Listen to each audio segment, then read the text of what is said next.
Hello dear students, आप सभी लोगों को फिजिक्स हाईवे चैनल पर एक बार फिर से स्वागत है। डियर स्टूडेंट्स, इस वीडियो में डिस्कस किया जाएगा मॉडल पेपर जो है योगा दर्शन या फिर योगा फिलॉसफी पर, जिसका पेपर कोड है AE2PHIL। तो यह जो है एबिलिटी इन्हांसमेंट कोर्स है, यह गोरखपुर यूनिवर्सिटी द्वारा ऑफर्ड कोर्स है, जिसका एग्ज़ाम जो है 19 मई 2026 को होना है। तो इससे रिलेटेड जो योग दर्शन या योगा दर्शन या फिर योगा फिलॉसफी है, इस पर जो है 100 मल्टीपल चॉइस क्वेश्चंस यहाँ पर डिस्कस किया जाएगा।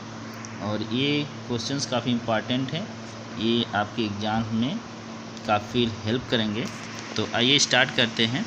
पहला क्वेश्चन जो है, इसमें हम जो है कि जो क्वेश्चंस वो हिंदी में हम यहाँ पर पढ़ेंगे और उसका आंसर भी हिंदी में करेंगे। बाकी जो इंग्लिश में पढ़ना चाहते हैं, इसका आप यहाँ से पढ़ सकते हैं, इंग्लिश में भी ये क्वेश्चन पेपर है। तो पहला जो क्वेश्चन है, यह योग शब्द संस्कृत की किस धातु से बना है? तो इसका right answer option A, use धातु से बना हुआ है। तो युज इसका राइट आंसर। नेक्स्ट क्वेश्चन है, योग सूत्र के रचयिता कौन माने जाते हैं? तो योग सूत्र के जो रचयिता हैं वो महर्षि पतंजलि माने जाते हैं। ऑप्शन बी इसका राइट आंसर है। नेक्स्ट क्वेश्चन है, पतंजलि के अनुसार योग की परिभाषा है? पतंजलि के अनुसार क्या योग की परिभाषा है? इसका राइट आंसर है ऑप्शन बी, चित्तवृत्ति निरोध, यानी अपनी चित्त की वृत्तियों का पर रोक लगाना ही योग है। योग से हम अपनी मन की जो व्यथा है, मन में अशांति है, उसको हम कंट्रोल करते हैं। नेक्स्ट क्वेश्चन है, हठ योग का सबसे प्राचीन ग्रंथ कौन सा है? तो इसका राइट आंसर ऑप्शन सी, हठ योग प्रदीपिका। नेक्स्ट क्वेश्चन है, अंतर्राष्ट्रीय योग दिवस कब मनाया जाता है? तो यह जो है 21 जून को। ऑप्शन ए इसका राइट आंसर है। नेक्स्ट क्वेश्चन है, पतंजलि के योग में कितने अंग है? इसका राइट आंसर ऑप्शन सी 8 जो है अंग हैं इसके। नेक्स्ट क्वेश्चन है, अष्टांग योग का प्रथम अंग कौन सा है? इसका राइट आंसर है ऑप्शन जो है बी, यम। यम जो है अष्टांग का प्रथम अंग है। नेक्स्ट जो क्वेश्चन है, ये अहिंसा किस अंग का भाग है? अहिंसा किसका भाग है? ये भी यम का भाग है। ऑप्शन ए इसका राइट आंसर है। नेक्स्ट क्वेश्चन है, नियंत्रित श्वास के अभ्यास को कहा जाता है? तो जब श्वास को हम नियंत्रित करके जो अभ्यास करते हैं उसको हम प्राणायाम बोलते हैं। इसका राइट आंसर सी है। नेक्स्ट क्वेश्चन है, इंद्रियों को बाहरी वस्तुओं से हटाना कहलाता है? जो इंद्रियां हैं उसको बाहरी वस्तुओं से हटाने को क्या बोलते हैं? उसको हम बोलते हैं प्रत्याहार। ऑप्शन बी इसका राइट आंसर है। अगला प्रश्न है, योग सूत्र में कुल कितने अध्याय या फिर पाद हैं?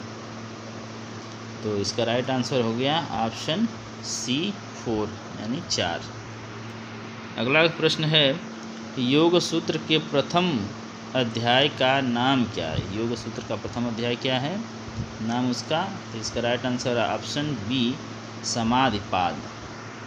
अगला प्रश्न है, स्थिर सुखम आसनम किस अंग को प्रभाषित करता है? तो स्थिर सुखम आसनम जो है ये आसन को प्रभाषित करता है। इसका राइट आंसर जो है वो है ऑप्शन सी।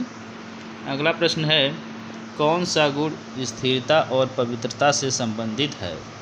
तो इसका जो करेक्ट आंसर है वो है ऑप्शन सी, सत्व। सत्व जो गुण होता है ये स्थिरता और पवित्रता को दर्शाता है। अगला प्रश्न है, पतंजलि के योग सूत्र में कुल सूत्रों की संख्या है? तो पतंजलि की जो योग सूत्र उन्होंने लिखा है उनमें योग जो सूत्र हैं उनकी संख्या कितनी है? तो इसका राइट आंसर ऑप्शन ए 195 या फिर 196। कुछ लोग जो है कि 195 मानते हैं, कुछ लोग जो कि 196 मानते हैं। तो ऑप्शन में यदि 95 और 96 में से कोई एक है तो आप दोनों में से कोई एक मान ऑप्शन लगा सकते हैं। वैसे कभी भी ये 95 और 96 दोनों ऑप्शंस कभी नहीं आएंगे ये, ठीक है। अगला प्रश्न है, ज्ञान के योग को क्या कहा जाता है? तो ज्ञान के योग को हम ज्ञान योग बोलते हैं। इसका राइट आंसर जो है ऑप्शन बी है। अगला प्रश्न है, कौन सा योग निस्वार्थ कर्म पर जोर देता है? कौन सा योग है वो? तो वो है कर्म योग। कर्म योग जो है कि वह निस्वार्थ कर्म करने पर जोर देता है। ऑप्शन सी इसका राइट आंसर है। अगला प्रश्न है, योग का अंतिम लक्ष्य क्या है? योग क्या अंतिम लक्ष्य होता है? किस तरफ हमें जाने के लिए प्रेरित करता है? तो योग जो है कैवल्य या फिर मोक्ष की तरफ ले जाने का काम करता है। अंतिम लक्ष्य जो है योग के माध्यम से हमें मोक्ष की प्राप्ति करना है। ऑप्शन बी इसका राइट आंसर है। अगला प्रश्न है, सूर्य नमस्कार में कुल कितने चरण होते हैं? ये बहुत इंपॉर्टेंट क्वेश्चन है। तो सूर्य नमस्कार में जो है टोटल जो स्टेप्स होते हैं वो 12 होते हैं। ऑप्शन सी इसका राइट आंसर है। अगला प्रश्न है, तप किसका भाग है? तप किसका भाग है? इसका राइट आंसर है ऑप्शन बी नियम। तप जो है नियम का भाग है। अगला प्रश्न है, अपरिग्रह के अभ्यास का अर्थ है? अब अपरिग्रह के अभ्यास का अर्थ है संचय न करना। इसका जो ऑप्शन डी जो है राइट आंसर। अगला प्रश्न है, शौच किसका हिस्सा है? शौच जो है कि ये नियम का हिस्सा है। Option B right answer.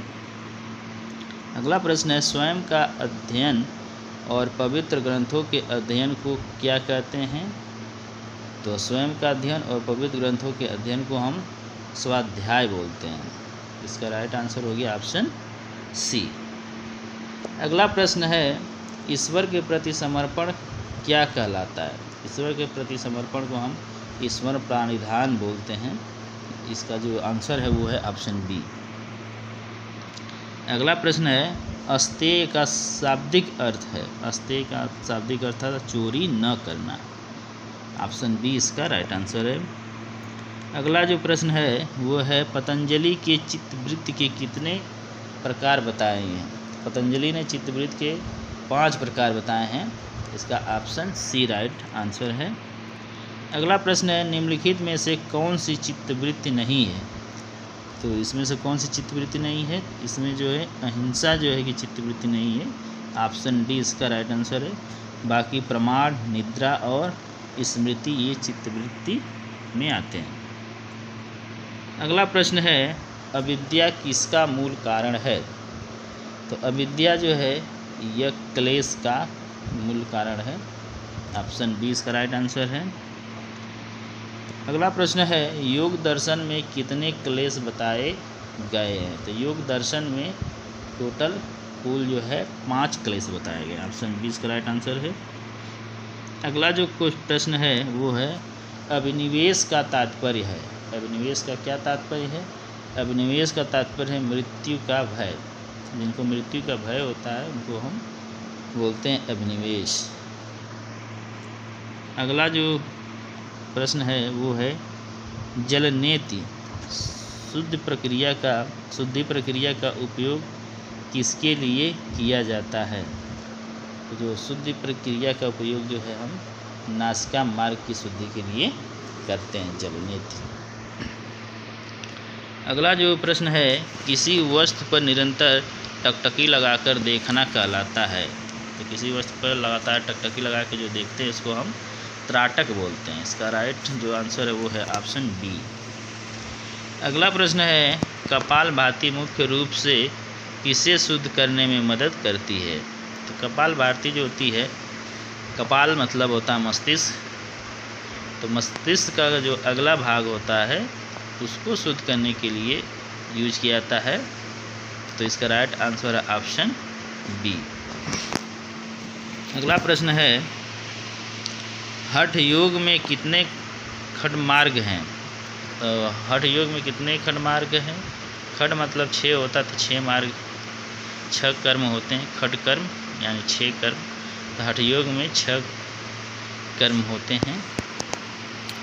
अगला जो प्रश्न है वो है, किन 2 ऊर्जाओं का संतुलन हठ योग का लक्ष्य है? किन 2 ऊर्जाओं का जो संतुलन जो है हठ योग होता है। तो ये सूर्य और चंद्रमा, सूर्य जो है ह और चंद्रमा जो है ठ को प्रदर्शित करता है। तो ये ऑप्शन ए इसका राइट आंसर है। नेक्स्ट जो प्रश्न है वो है धारणा की अवधारणा में अवस्था में शामिल है। धारणा की अवस्था में क्या शामिल है? तो इसका जो करेक्ट आंसर है वो है ऑप्शन ए एकाग्रता।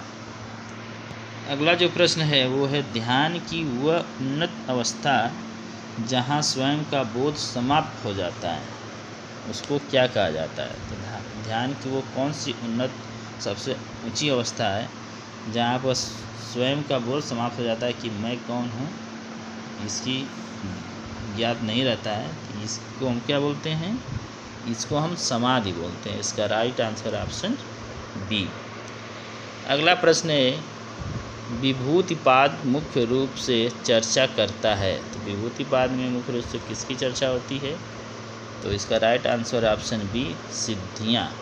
तो यहाँ पर सिद्धियों की चर्चा होती है। अगला जो प्रश्न है वो है अंतरंग योग में शामिल है। अंतरंग योग में क्या शामिल है? तो इसमें जो है धारणा, ध्यान और समाधि, ये तीन चीज़ें जो हैं अंतरंग योग में शामिल हैं। इसका राइट आंसर जो है ऑप्शन बी है। अगला जो प्रश्न है यह है योग सूत्र किस सूत्र से शुरू होता है? तो योग सूत्र किस योग सूत्र से शुरू होता है? यह होता है यथ योगानुशासनम। यह जो है इससे शुरू होता है। ऑप्शन बी इसका राइट आंसर है।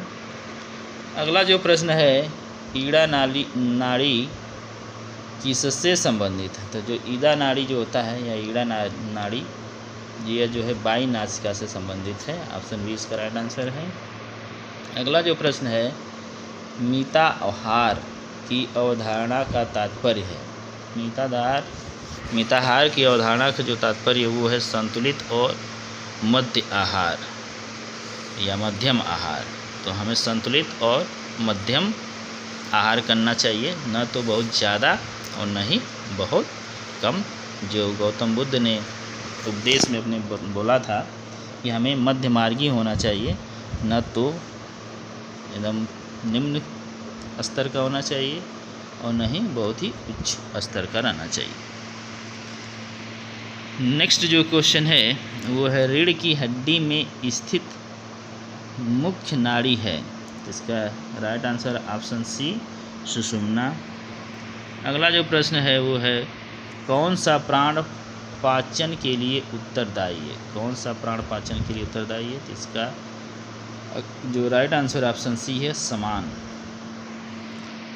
अगला जो प्रश्न है वो है प्राणायाम में कुंभक के अभ्यास का अर्थ है। प्राणायाम में कुंभक करते हैं तो ये क्या होता है? तो कुंभक जो होता है श्वास रोकना होता है। तो इसको राइट आंसर हो गया ऑप्शन सी। अगला प्रश्न है विवेक ख्याति किसे प्राप्त करने का साधन है? तो विवेक प्राप्त ख्याति जो है ये कैवल्य या फिर मोक्ष को प्राप्त करने का साधन है।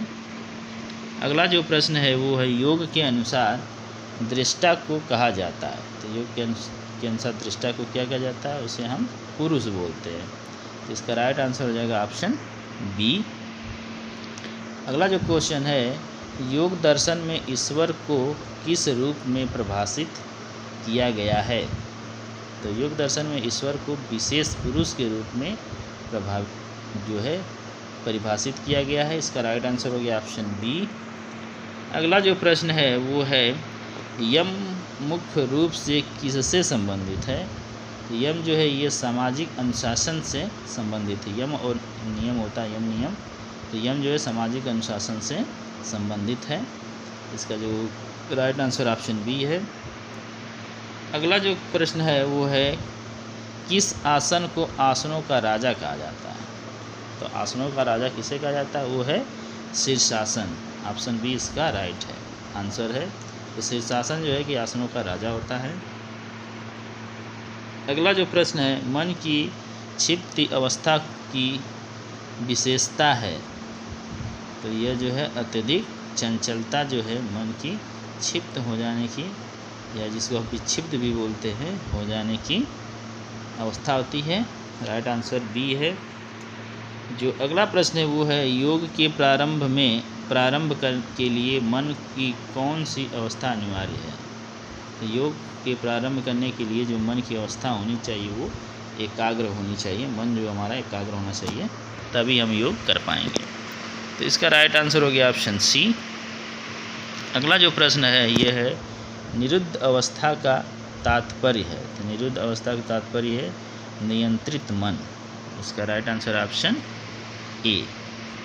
अगला जो प्रश्न है वो है व्यास भाष्य में कितनी चित्त भूमियाँ बताई गई हैं।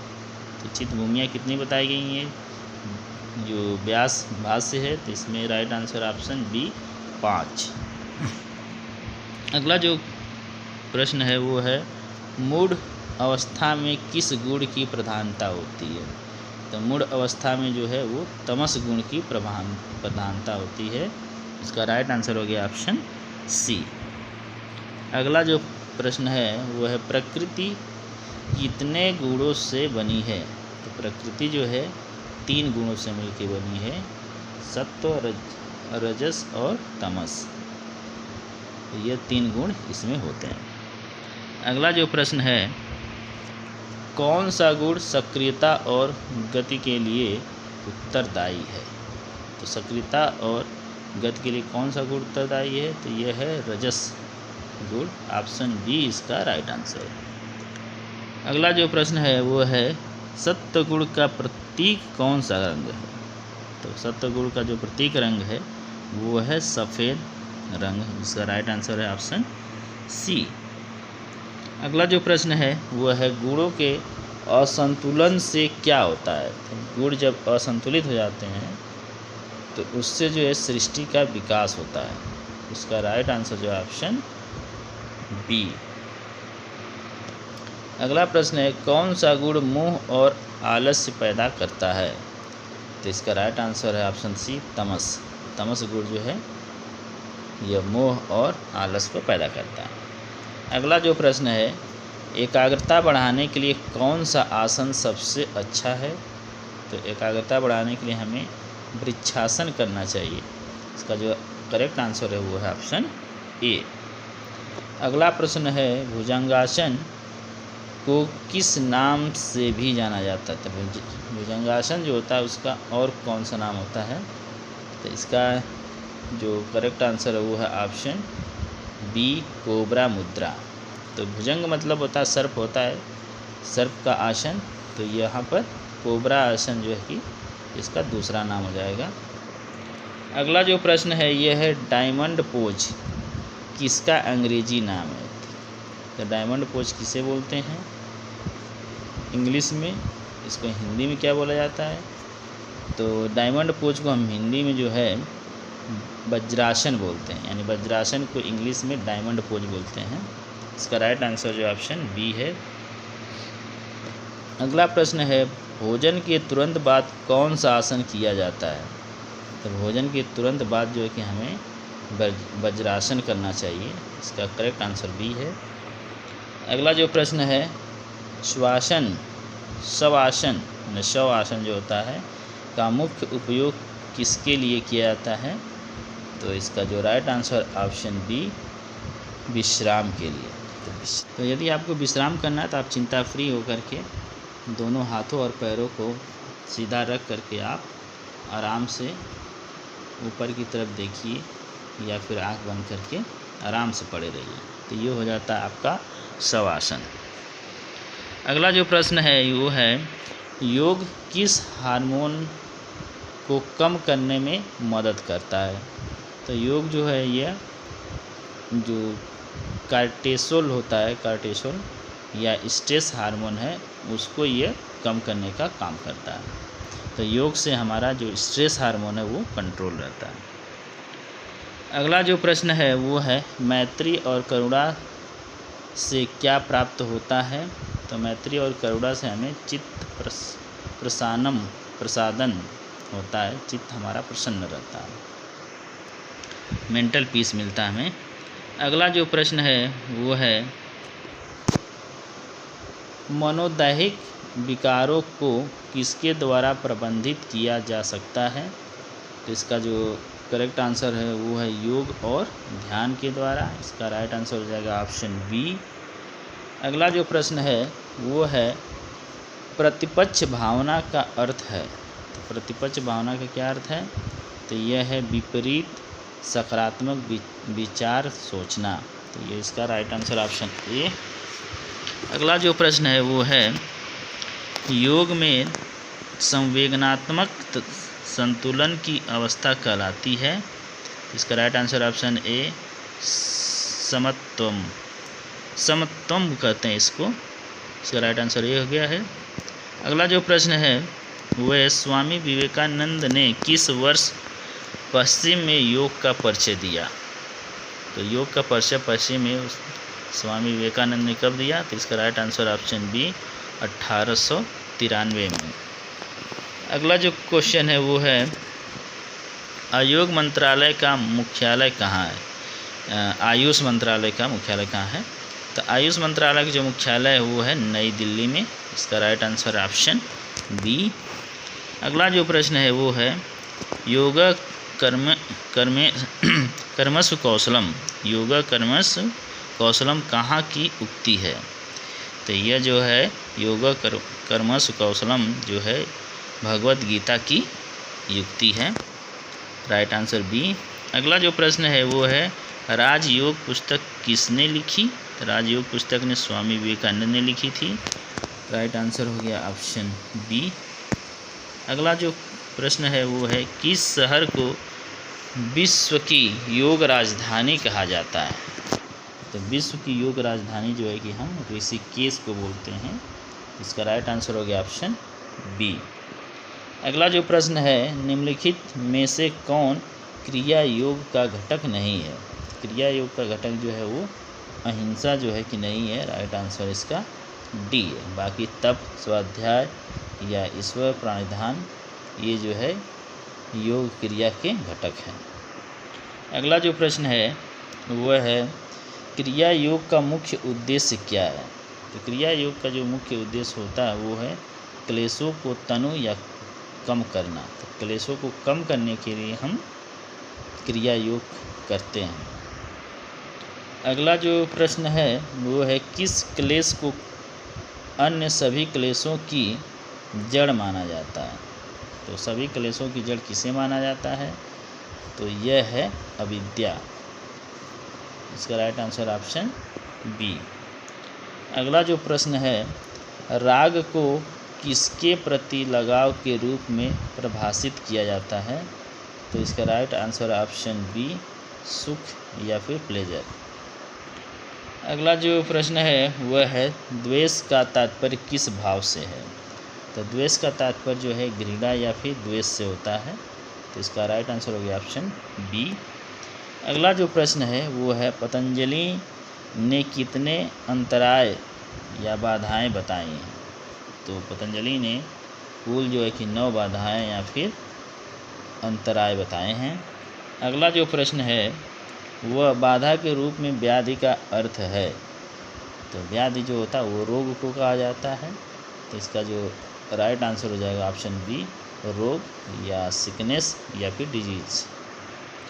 अगला जो प्रश्न है वो है सत्यान बाधा का तात्पर्य है। सत्यान बाधा का जो तात्पर्य होता है ये होता है मानसिक अकर्मण्यता से, यानी मेंटल इनकम्पेटेंस। अगला जो प्रश्न है यह है योग के मार्ग में संशय का अर्थ है। तो योग के मार्ग में जो संशय का क्या अर्थ होता है? तो संशय का अर्थ होता है संदेह या फिर डाउट में आ जाना। तो ये राइट आंसर हो गया ऑप्शन बी। अगला प्रश्न है निम्नलिखित में से कौन विक्षेप सभू या विक्षेप का साथी है? तो इसका राइट आंसर ऑप्शन बी दुख। अगला जो प्रश्न है वो है सवितर्क समाधि किसका एक प्रकार है? तो सवितर्क जो समाधि होता है संप्रज्ञात समाधि होता है। संप्रज्ञात समाधि इसको बोलते हैं। अगला जो क्वेश्चन है वो है चेतना की उच्चतम अवस्था में प्राप्त प्रज्ञा यानी बुद्धि है? तो यह है ऋतंभरा प्रज्ञा। ऑप्शन ए इसका राइट आंसर है। अगला जो प्रश्न है वो है योग की चक्रव्यूह रणनीति में शामिल है? तो इसका राइट आंसर ऑप्शन बी हे, हेतु, हान और हानोपाय। अगला जो प्रश्न है वो है व्यूह सिद्धांत में हे का तात्पर्य है? तो व्यूह सिद्धांत में हे का क्या तात्पर्य है? तो इसका राइट आंसर है त्यागने योग्य दुख। जो त्यागने योग्य दुख है उसको छोड़ देना चाहिए। अगला जो प्रश्न है वो है पुरुष और प्रकृति के बीच संयोग का कारण है? पुरुष और प्रकृति के बीच के संयोग का कारण जो होता है वो होता है अविद्या। इसका राइट आंसर हो गया ऑप्शन बी। अगला जो प्रश्न है वो है संतोष के अभ्यास का क्या परिणाम होता है? तो संतोष के अभ्यास करने से हमें उत्तम सुख की प्राप्ति होती है। इसका राइट आंसर ऑप्शन बी। अगला जो प्रश्न है वो है संयम किसका सामूहिक नाम है? तो संयम जो है यह धारणा, ध्यान और समाधि का सामूहिक नाम है।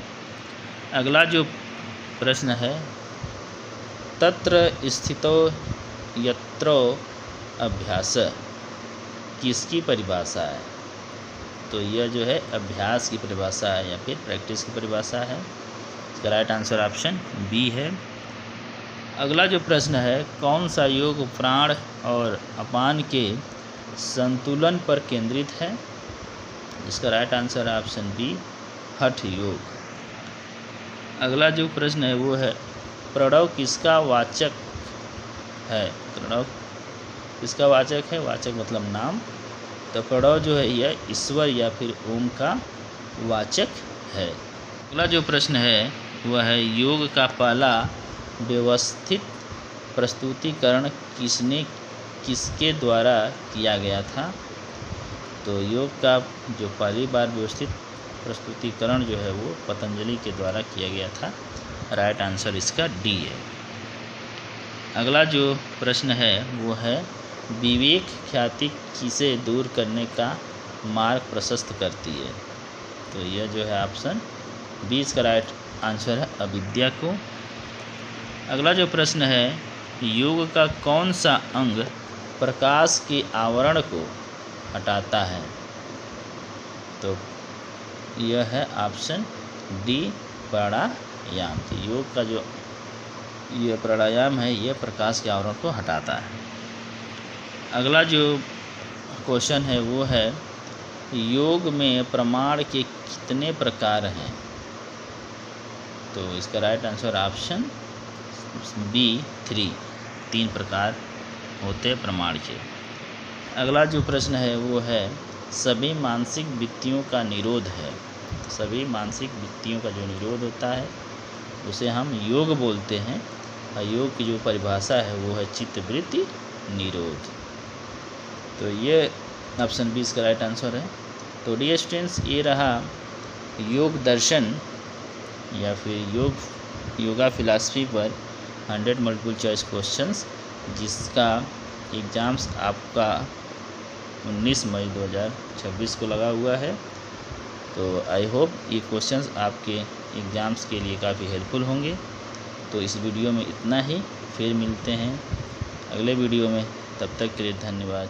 जय हिंद, नमस्कार।